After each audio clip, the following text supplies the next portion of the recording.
एकादश स्कंद अष्टम अध्याय। श्री भगवान उवाच श्रीकहन्ति वासुदेव शुण एव कत उद्धव हेतु कारण तुई जानी जेते कहलु परिमाणी ब्रह्मा शंकर आदि देवे मोर निकटे आसी हेबे अनेक स्तुति कले पासे वैकुंठ गमन विश्वासे मु एबे देव कार्य करी अवनि भार अपहरी आउ तो प्रयोजन नाही निज भुवने जीवी मुई ब्रह्मा वचन इष्ट मोर एणु मनुष्य अवतार तु एबे शुण मो विश्वासे आज मु शपथ दिवसे ए जे मोर यदुवंश घोर कंदले जीवे नाशम शपथ दिन रात्र काले प्रचंड समुद्र उलळे ए यदुपुरी सिंधु जले बुड़ी पड़ी भरसा तले मोर निवास मात्र थिब जले द्वारका नाश जीव मु पुणी जीवी निज पुरी मही दिशिब हत श्री लोके होइबे खल बल नासिबे भुवन मंडल शुणी मोहर तनु त्याग घोर गहन कली जुग ब्रह्मांड मध्य बले पशि भूमि गगने तेज राशि हरिव सर्व जंतु मन तु एबे शुण मो वचन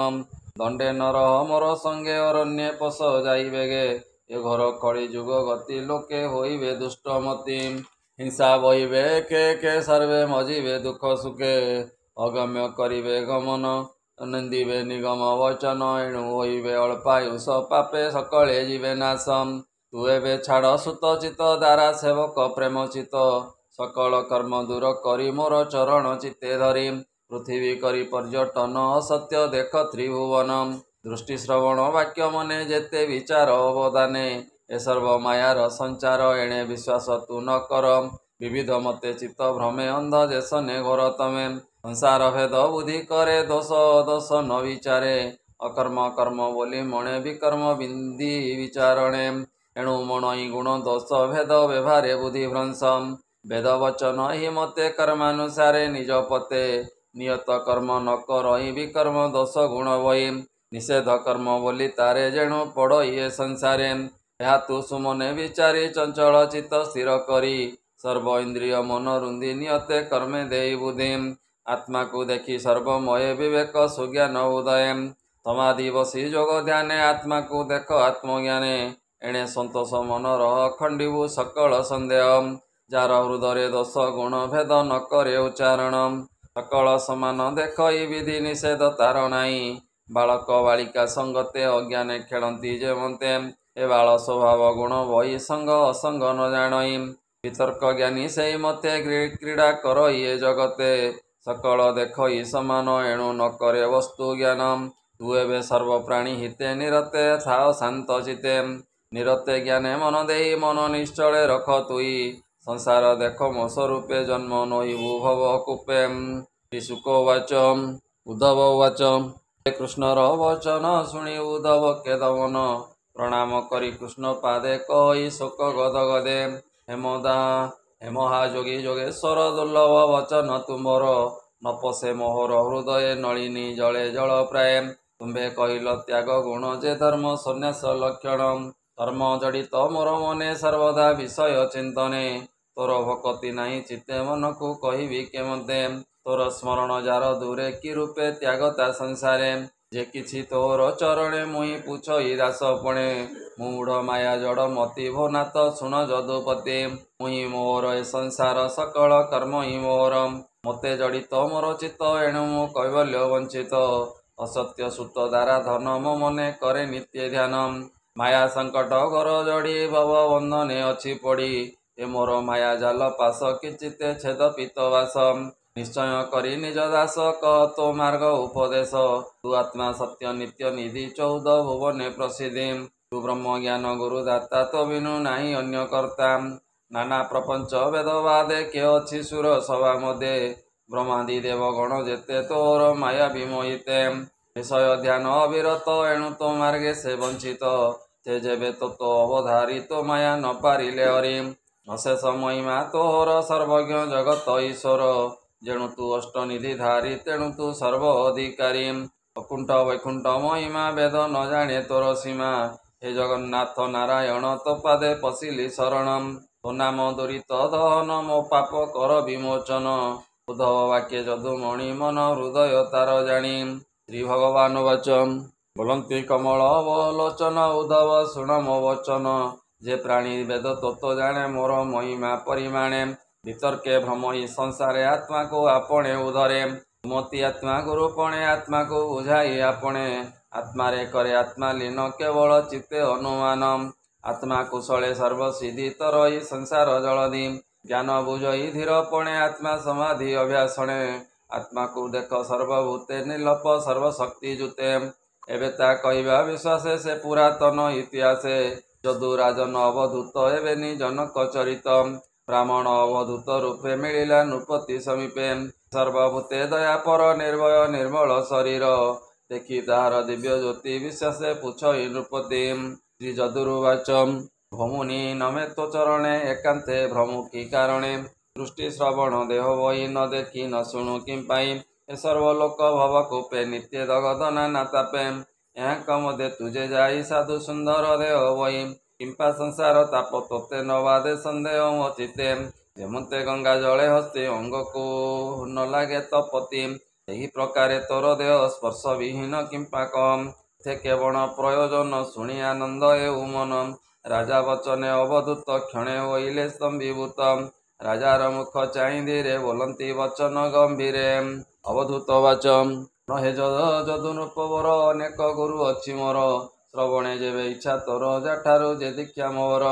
ଘେନି ମୁଁ ବୁଲଇ ସଂସାରେ କହିବା ଶୁଣ ମନ ସ୍ଥିରେ ପୃଥିବୀ ପବନ ଅନଳ ବାଳକ ଆକାଶ ମଣ୍ଡଳ ରବି ଶଶାଙ୍କ ଆଜ ସିନ୍ଧୁ କୁଞ୍ଜଇ ସର୍ବ ପୁଷ୍ପ ବନ୍ଧୁ ଏ କପୋତ ପକ୍ଷୀ ଗୁରୁ ମୋର ପତଙ୍ଗ ସର୍ପ ଅଜଗର ମୀନ ପିଙ୍ଗଳା ବେଶା ନାରୀ କୁରରୀ ବ୍ରାହ୍ମଣ କୁମାରୀ ହରିଣ ଉର୍ଭ ନାଭ ଭରି ସରକା ରକମ ଦୁଆରୀ ଏ ଆଦି କୀଟ ପେଶ କୃତ ରବିଶ ଗୁରୁ ଏହି ମତ ମୁଁ କରିଅଛି ଗୁରୁ ଏତେ ଶୁଣ ରାଜା ତୋଷ ଚିତେ ଯାହାର ତହୁଁ ଯେବା ଦୀକ୍ଷା ମୁଇଁ ପାଇଲି ଗୁରୁ ଦୀକ୍ଷା ତାହା ମୁଁ ତୋର ସମ୍ମୁଖେ ଶୁଣ କହିବି ଏକେ ଏକେ ଏ ଜୀବ ଆତ୍ମା ପରବେଶେ ଅଦୃଷ୍ଟ କାରଣ ବିଶ୍ୱାସେ ଦୁଃଖ ପୀଡ଼ିତ କର୍ମ ଫଳେ ସଂସାରେ ଜନ୍ମ ଅବହେଳେ କର୍ମ ଆଦରି ସହେ ଦୁଃଖ କେବେ ନୁହଁ ବିମୁଖ ଦୃଢ଼େ ନ ଛାଡ଼ି ନିଜ ପଥ ଚଞ୍ଚଳ ନ କରିବ ଚିତ୍ତ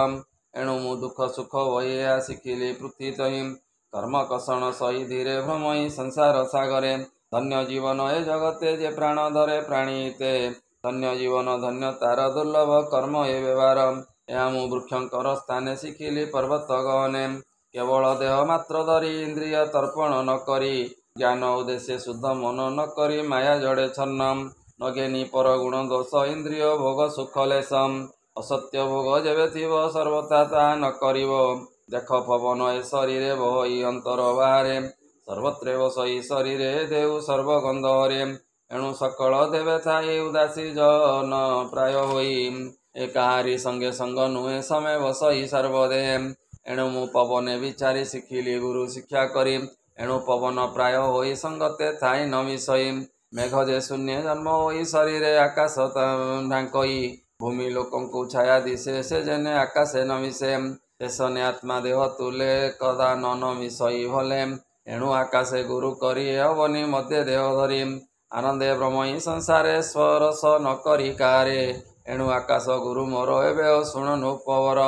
ମଧୁର ସୁରୁଚି ବଚନ ଶୁଣି ହରସ ସର୍ବଜନ ତୀର୍ଥ ସ୍ପର୍ଶେ ଲୋକବୃନ୍ଦ ଯେସନେ ଲଭନ୍ତି ଆନନ୍ଦ ସ୍ନାନ ଦର୍ଶନ କୀର୍ତ୍ତନେ ପବିତ୍ର ହୁଅନ୍ତି ପ୍ରାଣୀମାନେ ସେ ଅନୁଭବେ ମୋର ଶିକ୍ଷା ଜଳୁ ଶିଖିଲି ଗୁରୁ ଦୀକ୍ଷା ତୀର୍ଥର ପ୍ରାୟ ଭବ ବଣେ ଭ୍ରମଇ ଜନ ପରିତ୍ରାଣେ ଦେଖ ତୁ ମୋର କଳେ ବର ସୁଦୀପ୍ତ ତେଜ ବଳିଆର କେବଳ ପାତ୍ର ମହୁଦର ଏଣୁ ମୁଁ ଲୋକେ ଭୟଙ୍କର କେବଳ ଧ୍ୟାନ ଯୋଗ ବଳେ ଭଜନ କରେ ସର୍ବ ଘରେ ଏଣୁ ମୁଁ ଅଗ୍ନି ଗୁରୁ କରି ଲୋକେ ଭ୍ରମଇ ଦେହ ଧରି ଅଗ୍ନି ଯେସନେ ସର୍ବ ଖାଇ ବିଚାରେ ଗୁଣ ଦୋଷ ନାହିଁ ଜନ୍ମ ମରଣ ଜରା ମୃତ୍ୟୁ ଭୟ ଦୁଃଖ ସୁଖ ହେତୁ ଏ ସର୍ବଗୁଣ ବହେ ଦେହ ଜୀବର ନୁହେଁ ପରିଗ୍ରହ ଚନ୍ଦ୍ରର କ୍ଷୟ ବୃଦ୍ଧି ଯେନେ କୃଷ୍ଣ ଶୁକ୍ଳ ପକ୍ଷ ମାନେ ଲୋକ ଲୋଚନେ ଭ୍ରାନ୍ତି ଦିଶେ ଅକ୍ଷୟ ଏକ କଳା ଶେଷେ ଜୀବର ଏମନ୍ତ ବ୍ୟବହାର ସ୍ୱଭାବେ ଅଜର ଅମର ଏ ଅନୁଭବେ ଚନ୍ଦ୍ର ଚାହିଁ ଭ୍ରମଇ ଗୁରୁ ଶିକ୍ଷା ପାଇଁ ଇନ୍ଦ୍ରିୟ ଗଣ ଏ ଶରୀରେ ଭ୍ରମନ୍ତି ବିଷୟା ଗୋଚରେ ଯେ ଯା ବିଷୟ ଅନୁମାନେ ଭୋଗ କରନ୍ତି ନିଜ ସ୍ଥାନେ ଏ ଆତ୍ମାର ସଙ୍ଗ ନାହିଁ ତେଣେ ଆଦିତ୍ୟ ଯେସନେ କିରଣେ ସକଳ ସ୍ଥାନେ ରସେ ହରେ ନିର୍ଦ୍ଦେଶ ନିର୍ଲୋପବିକା ବିଚାରେ କାଳରେ ସମସ୍ତ ତେଜଇ ସଞ୍ଚଇ ଧ୍ୟାନେ କ୍ଷୋଭ ନଈ ଏ ଜୀବ ଆତ୍ମା ସର୍ବଦେହ ଇନ୍ଦ୍ରିୟର ସେ ବଶ ନୁହେଁ ଏ ଅନୁମାନେ ମୋ ବିଚାର ଏଣୁ ମୋ ଗୁରୁ ଦିବାକର ଏଭାବେ ଯେତେ ଜନ ଥାନ୍ତି ତାହାଙ୍କୁ ବୋଲି ମହାପତି ଏଣୁ ଏ ସଂସାର ସଙ୍ଗତେ ଫିରତି ନ କରିବ ଚିତେ ଯେବେ କଳ୍ପିବ ମୋହ ପାଶ କପୋତ ପ୍ରାୟ ଜୀବ ନାଶ ଏ ଶୁଣ ରାଜନ ତୋଷ ମନେ କପୋତ ପକ୍ଷୀ ଘର ବନେ କପୋତି ସଙ୍ଗେ ସ୍ନେହ ବରେ ଅରଣ୍ୟ ଗୃହ ବାସ କରେ କପୋତି ସଙ୍ଗେ ଭୋଗ ଆସେ ଦୃଢ଼େ ଯନ୍ତ୍ରିତ ମୋହ ପାଶେ ଯିଏ କରନ୍ତି କ୍ରୀଡ଼ା ରଙ୍ଗ ନିମିଷେ ନ ଛାଡ଼ନ୍ତି ସଙ୍ଗମ ସ୍ନେହ ବନ୍ଧନ ସଙ୍ଗ ମେଳେ କାଳ ବଞ୍ଚନ୍ତି କୌତୂହଳେ ସଙ୍ଗ ବିଚ୍ଛେଦ ତିଳ ମାତ୍ରେ କେବେ ନ ଦେଖନ୍ତି ନେତ୍ରେ କ୍ଷତ୍ର ଶୟନ ଭୋଜନେ ରୂପେ ବିହରନ୍ତି ମନେ କପୋତି ଚିତେ ଯାହା ସ୍ମରେ କପୋତ ଆଣଇ ତପ୍ତରେ ସେବକ ପ୍ରାୟ ଆଣି ଦେଇ ଯାହା ତା ଘରଣୀ ମାଗଇ ଏମତେ କେତେ ଦିନ ଗଲା କପୋତି ଗର୍ଭ ଉପୁଜିଲା ପ୍ରତ୍ୟେକ ଦିନ ଗର୍ଭେ ରହି ଜନ୍ମ ହୋଇଲା ଡିମ୍ବ ଦୁଇ ପକ୍ଷୀ ପକ୍ଷୀଣ ସ୍ନେହ ବସେ ଡିମ୍ବ ତାପନ୍ତି ପୁତ୍ର ଆସେ ପୁଣି କିଛି ଦିନ ଅନ୍ତେ ବାଳକ ଫୁଟି ଉପଜନ୍ତେ ଅତି କୋମଳ ବେନିକାଏ ଦେଖି ସାନନ୍ଦ ବାପ ମାଏ ସମ୍ଭ୍ରମ ଚିତ୍ତେ ସେ କପୋତି ନିରତେ ବାଳକ ପୋଷନ୍ତି ପୁତ୍ରଙ୍କ କୋମଳ ବଚନ ଶୁଣନ୍ତେ ମୁଦ୍ରିତ ଲୋଚନ ପତଙ୍ଗ ଦେଇଣ ଆହାର ପାଳନ୍ତି ହୋଇ ସ୍ନେହବର ଏମତେ ବେନି ଶିଶୁ ପାଳି ପକ୍ଷୀ ସ୍ୱଭାବେ ରମାବଳୀ ଉଠନ୍ତେ ବେନି ପୁତ୍ର ଦେହେ ଦେଖି ସାନନ୍ଦ ବାପ ମାଏ ପାଳନ୍ତି ଅତି ସ୍ନେହବରେ ବାଳକ କୋମଳ ଆହାରେ ଚୂନ ମାୟା ପଳେ ଯନ୍ତ୍ରୀ ପାଳନ୍ତି କପୋତ କପୋତି ଆହାର ଅର୍ଥେ କଦିନେ ବନେ ପଶିଲେ ବେନି ଜନେ ଖୋଜନ୍ତି କୋମଳ ଆହାର ଏମତେ ଶୁଣି ନୃପବର ପକ୍ଷୀ ବାଳକ ନିଜ ସ୍ଥାନେ ବ୍ୟାଧ ମିଳିଲା ଘର ବନେ ଏ ବୃକ୍ଷ ଉତରିବେନି ବାଳେ ବନେ ଚଳନ୍ତି ବୃକ୍ଷ ମୂଳେ ଶବର ଦେଖି ତାହା ବେଗେ ଜାଲ ପାତିଲା ଚାରିଦିଗେ ଉପରେ ବାନ୍ଧିଲା ଦଉଡ଼ି ପକ୍ଷୀକୁ ଆଣିଲା ଗଉଡ଼ି ଆହାର ଦେଇ ଜାଲ ତଳେ ଅନ୍ତରେ ବସିଲା ନିରୋଳେ ପକ୍ଷୀ ବାଳକ ଭୟ ପାଇ ବେଗେ ପଶିଲେ ଜାଲେ ଯାଇ ଆହାର ଦେଖିଲେ ନୟନେ ପଡ଼ିଲେ ଲୁବ୍ଧକ ବନ୍ଧନେ କ୍ଷଣେ କପୋତ କପୋତି ଆସି ମିଳିଲେ ବୃକ୍ଷ କତି ଏ ତୁଣ୍ଡେ ଆହାର ଦୃଢ଼େ ଧରି ବୃକ୍ଷେ ଲୋଡ଼ନ୍ତି ଅନୁସରି ନ ଦେଖି ଚାହିଁ ଦଶ ଦିଗେ ପୁଣି ଦେଖନ୍ତି ଭୂମି ଭାଗେ ବନ୍ଧନ ଜାଲ ମଧ୍ୟ ଦୃଢ଼େ ବେନି ବାଳକ ଧଡ଼ ପଡ଼େ ଦେଖି କପୋତି ଦୁଃଖ ଚିତ୍ତେ ଭୂମିରେ ପଡ଼ି ମୋହ ଗତେ ବାଳକ ଦେଖି ଜାଲ ତଳେ କାନ୍ଦଇ ଜୀବନ ବିକଳେ ବାଳକ ସ୍ନେହ ବର ଆସେ ଡେଇଁ ପଡ଼ିଲା ଜାଲ ପାଶେ ପୁତ୍ରଙ୍କ ମୁଖେ ମୁଖ ଦେଇ ଦେଖି କପୋତ ବିଚାରଇ ମୁଁ ଏବେ ଏକା ବୃକ୍ଷେ ଥାଇ କେମତେ ଧରିବିଟି ଦେଇ ଏମତେ କରଇ ରୋଦନ କ୍ଷଣ କ୍ଷଣ କେ ଅଚେତନ ପଡ଼ଇ ପୁଣ ପୁଣ ତଳେ ପୁଣି ବସଇ ବୃକ୍ଷ ଡାଳେ ଏ ପ୍ରାଣ ଅଧିକ ମୋର ସୁତେ ପଡ଼ିଲେ ଶବର ଆୟତେ ପତ୍ନୀ ପଡ଼ିଲା ଜାଲ ମଧ୍ୟେ ପ୍ରାଣ ଧରିବି କେଉଁ ସଦେ ପତ୍ନୀ ମୋହର ପ୍ରାଣ ସଖା ସେ ମୋତେ କରିଗଲା ଏକା ତାହାର ଗୁଣ ଅଛି ଯେତେ ଚିତ୍ତ ମୁଁ ଧରିବି କେମତେ ସେ ମୋର ଜୀବନ ଯୁବତୀ ତା ବିନୁ କିବା ମୋର ଗତି ବିଧି ହୋଇଲା ବାମ ମୋର ଆପଦେ ବୁଡ଼ିଲା ମୋ ଘର ସେ କଷଣେ ବନେ ରହି ମୋ ପ୍ରାଣ ଥିବା ନ ଯୋଗାଇ ଏ ଘୋର ବନେ ଗୃହୀ ପଣେ ମୋ ଜନ୍ମ ଗଲା ଅକାରଣେ ଗୃହ ଆଶ୍ରମେ ମୋ ପିରତି କାମେ ନ ପୁରିଲା ମୋ ମତି ବିଧାତା ମୋତେ ବାମ ହୁଏ ବନ୍ଧନେ ପଡ଼ିଲେ ମୋ ପୁଏ ମୋ ଏ ପତିବ୍ରତା ଶିରୋମଣି ମୋର ପ୍ରାଣର ଗରଣୀ ଆହାର ପାଣି ଯେତେବେଳେ ମୁଇଁ ଭୁଞ୍ଜଇ ବୃକ୍ଷ ଡାଳେ ତେବେ ସେ ଭୁଞ୍ଜେ ମୋ ଘରଣୀ ମୋ ବିନୁ ନବ କ୍ଷୟୀ ପାଣି ସେ ମୋତେ ଛାଡ଼ି ଗୃହ ମୋତେ ସ୍ୱର୍ଗେ ଚଳିଲା ବନ ସାଧେ ସକଳ ସୁଖ ମୋର ଗଲା ପୁତ୍ର ସଙ୍ଗତେ ପତ୍ନୀ ମଲା ଏମତେ ବୋଲଇ ବିଳାପେ କାନ୍ଦଇ ଅତି ମନସ୍ତାପେ ଜୀବନ ନ ପାରିଲା ଧରି ଜାଲେ ପଡ଼ିଲା ହା କରି ଦେଖି ଶବର ତୋଷ ମନେ ପିଞ୍ଜରେ ଥୋଇଲା ବନ କପୋତ କପୋତି ବାଳକ ଘେନିଣ ଚଳଇ ଲୁବ୍ଧକ ବେଗେ ମିଳିଲା ନିଜ ଘରେ ଶୁଣ ରାଜନ ତୋଷବରେ ଏ ରୂପେ ସ୍ନେହ ଅବଲମ୍ବୀ ସଂସାରେ ବନ୍ଦୀ ସେ କୁଟୁମ୍ବୀ ଦୁଃଖ ସହି ଏ ଶରୀରେ ନିତ୍ୟ କୁଟୁମ୍ବ ପୋଷିବାରେ ନିରତେ ଆକୁଳ ହୃଦୟ ଏଣୁ ବୋଲାଇ ଦୁଃଖମୟ ଧର୍ମ ବଞ୍ଚିତ କଳେ ବର ମଜଇ ଏ ଘୋର ସଂସାର ତୁ ଏବେ ବୁଝ ମୋ ବଚନ ଏ ରାଜା ସ୍ଥିର କର ମନ ଦେଖ ମନୁଷ୍ୟ ଦେହ ମୋର କେବଳ ମୁକ ତୀର ଦ୍ୱାର ଏ ଦେହ ପାଇ ମହି ତଳେ ଏଳେ ତରନ୍ତି ଭବ ଜଳେ ଦୁର୍ଲଭେ ପାଇ ଏ ଶରୀର କୁଟୁମ୍ବେ ଦୃଢ଼ ମତି ଯାର ଦିନ ବଞ୍ଚଇ ଦୁଃଖ ସୁଖେ ଅନ୍ତେ ପଡ଼ଇ କୁମ୍ଭୀ ପାକେ ଏଭାବେ ବୁଝିଲି ସଂସାର ଏଣୁ କପୋତ ଗୁରୁ ମୋର ଏବେ ତୁ ଶୁଣ ଏକ ଚିତେ ଭାବେ କହିଲି ମୁଇଁ ଯେତେ ଏଭାବେ ବୁଝିଲି ସଂସାର ବୋଲଇ ନିଗମ ଗୋଚର ଏଣୁ ସଂସାର ପ୍ରାଣୀ ହିତେ ଜଣ ଭଣଇ ବିପ୍ର ଜଗନ୍ନାଥେ ଶ୍ରୀମଦ ଭାଗବତେ ମହାପୁରାଣେ ପରମହଂସ୍ୟାଂ ସହିତାଂ 82 ଏକାଦଶ ସ୍କନ୍ଧେ ଶ୍ରୀକୃଷ୍ଣ ଉଦ୍ଧବ ସମ୍ବାଦେ କପୋତୋପାଖ୍ୟାନ ବର୍ଣ୍ଣନେ ନାମ ଅଷ୍ଟମ ଅଧ୍ୟାୟ। ବୋଲାନନ୍ଦେ କବାର ହରି ହରି ବୋଲ।